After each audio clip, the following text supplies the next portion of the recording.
Hello mga kumars! Handito na po ang ating update para sa ating ginawang sala set cover. So, eto na po siya. At tinernuhan ko po siya ng throw pillow no color brown.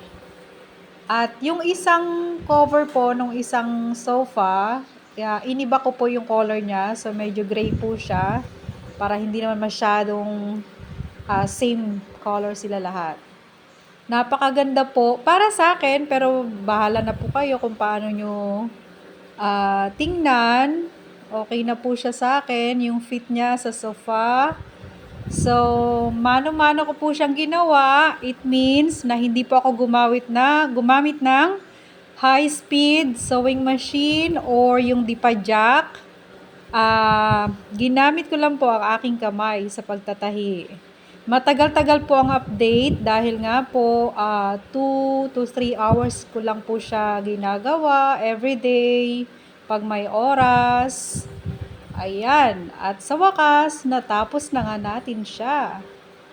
So, bali may isa pa po akong tatahiin para sa sofa sa taas, pero medyo maliit lang naman yon.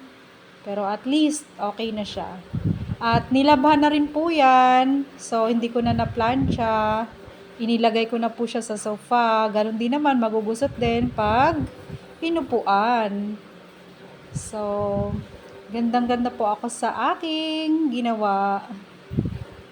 At, eto nga po yung sofa namin doon sa taas. Maliit lang po yan. Pero nagawan ko na yung dalawang maliit, small sofa. Pero yung medyo yung black na yun na lang po ang ating gagawa sa susunod pag sinipag tayo mga kumars.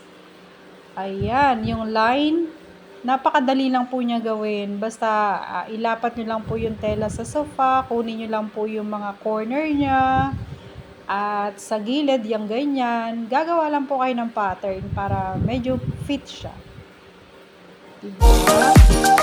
Cover po siya hanggang